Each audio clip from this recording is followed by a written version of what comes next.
Hey everybody, I'm Joe DeGanzik and this is Smarter Home Life. I'm back with a lighting episode. I've got lights in front of me, I've got lights behind me or beside me.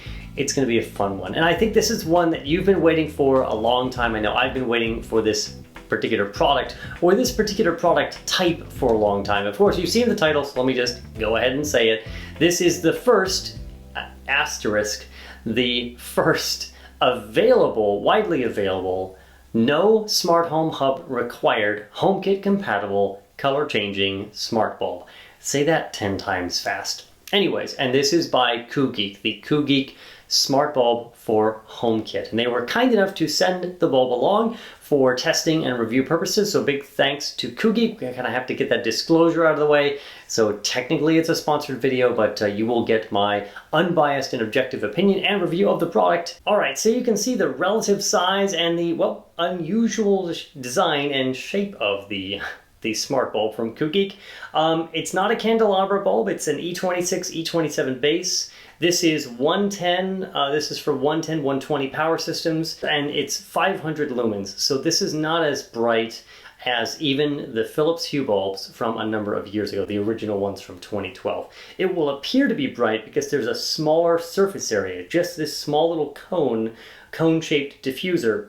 So it'll appear bright, but it's not necessarily going to light up a room because it's 500 lumens, which is about the equivalent of a 45 watt old-fashioned incandescent light bulb, okay?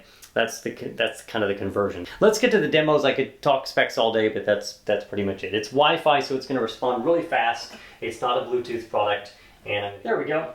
All right, so that's now at full brightness, and just a reminder on the left, this is a 1100 max lumen LIFX Plus bulb, the ones that came out Generation 3 last year, and again 500 lumens with the Koogeek smart bulb on the right. Let's get to the demos. I'm going to pull my little dual rig setup here. My iPod Touch 6th generation on the left, which will control the LIFX, and then the iPhone 7 Plus on the right. I'm going to turn off the main studio light, and we're going to hit the demos, and we're going to talk about brightness. Now, of course, if I did a comparison between max brightness of both of these, you're going to see that, well, it'll pretty much lose, because here is max brightness with the LIFX on the left, insanely bright, and it definitely beats the Koogeek, but again, not a fair test. Let's bring this back down to where I wanted it to be, 30%, and I'm going to show you what happens normally with LEDs, of course, LED lighting of most any type. When you dim it down, unless it has some kind of special fancy features built in, the color doesn't change. If you're going from warm white, it's going to stay warm white all the way down. It doesn't do that like cozy warm glow. Well, this bulb, being a color changing bulb, kind of does something weird. So if I bring it down, this is Apple's iOS home app, by the way. I'm not going to go through the whole demo of adding and setting it up. You don't need the Koogeek app, you just use the iOS home app and add accessory, scan the code, and you're in business. Very simple. So it turns more, you can see that really well, I'm sure you can see that right there on the screen. It turns more of a bluish tint. So dimming it down goes kind of to a cool white. And this is the latest firmware. This is a very recent version of this product. It only came out just this summer. So this is strange. It goes from cool white back up to warm white. Very, very, very strange behavior. To make this a fair comparison, we're going to use the built-in apps for both of these and their own color palettes, so it's an absolute fair comparison so you see what's going on, okay? But this is the way that you would change it in the iOS app itself, and it's just not as... These are my default colors from other bulbs like LIFX, or not LIFX, but Philips Hue. They don't quite match up with the color spectrum of the Koogeek. So anyways, let's jump over to their app.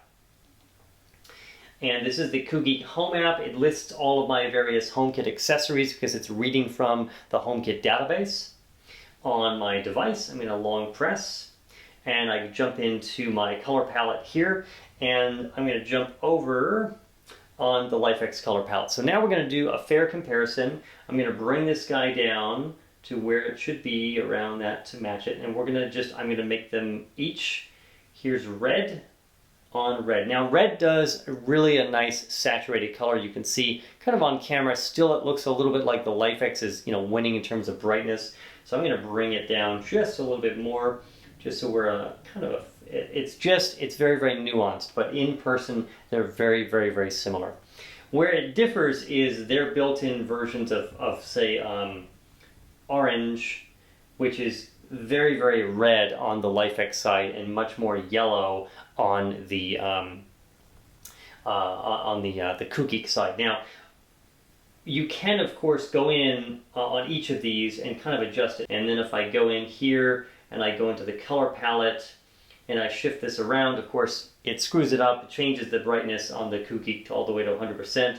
I'm really not sure why, but I can make this close to as orange as possible. So this demo is simply to show you that, yes, you can adjust these to your heart's content if it doesn't match with your expectations. So I'm going to jump back to the palette. I'm going to jump back over here, bring this back down in brightness so it's a fair comparison. And let's just take a look at a couple other things. Purple, or kind of a bright magenta or almost pink. It's a little more washed out. However, blue is beautiful. Very, very saturated, really, really nice. Green, always kind of a challenge, and I think that they do it really well. In fact, the green is almost identical. Direct comparisons, really hard. You can see there are some differences in the bulbs. So that's pretty much all I can say in terms of doing some direct demos and comparisons with color and showing you the brightness. The brightness, the dimming, again, it's weird. It's just kind of screwy right now. And again, when you use their color palette, it brings you back to 100% instead of keeping it where you were in terms of brightness. That's kind of screwy. You can see in the Koogeek app that you can get into, they call it bright colors. This is really color temperature. But again, it doesn't really obey what you want to do, and it's a little bit laggy, and it's just a little bit strange. So before I wrap up, a little house ad, a little reminder, Smarter Home Life, these videos are made possible in part by you. We are facing a bit of a budget crunch in September and beyond, and need your help to continue making these videos in September and beyond. You can help out by heading over to patreon.com/smarterhomelife and pledging $1, which will get you some awesome bonuses in September. It'll make you feel great by supporting independent media like this, and well, I will be very thankful that you helped save Smarter Home Life from the virtual wrecking ball. So needless to say, you can integrate the Koogeek Smart Bulb, it's kind of hard to say, into your existing HomeKit scenes, triggers, schedules, all of that stuff, just like you would with any other HomeKit device. Of course, the benefit is you don't need a starter kit, you don't need a special hub, it's not a Z-Wave product or a Zigbee, it's Wi-Fi, it responds very quickly, and you can buy these things a la carte. Speaking of that, they're about $37 right now at least. So if I was using a rating system, I would probably give it a 3.5 light bulbs out of 5, and that score can improve. So Koogeek, if you want to go ahead and work on those things, we might take a look at a little bit of an update in a few months once all that stuff is taken care of. And thanks again to Koogeek for sending it along so that this review would be possible. If you're in the Apple and HomeKit world, you'll definitely want to check out the newly, completely revised, and now illustrated HomeKit product guide sitting over at smarterhomelife.com/HomeKit guide. This has nearly 80 HomeKit products that work across the globe, US, and many that are also international. It has voltage information and also which other platforms besides HomeKit, like SmartThings, IFTTT, Lady A, Google Assistant, and so forth, which other platforms the products support. So very, very comprehensive, all categorized, and smart lighting is there at the top, so you can find the link to the Koogeek bulb and just a ton of other products. And of course, you know, it's never too early to get started on your holiday shopping for yourself or for those who you want to give something special to. And I think with that, I will get off my soapbox, and that is about it. You know what you have to do if you want to see more of these great videos here on YouTube or across the web. Subscribe. You'll find us just about everywhere. Otherwise, I'm Joe Ganzik. Thanks for watching as always, and I'll see you next time.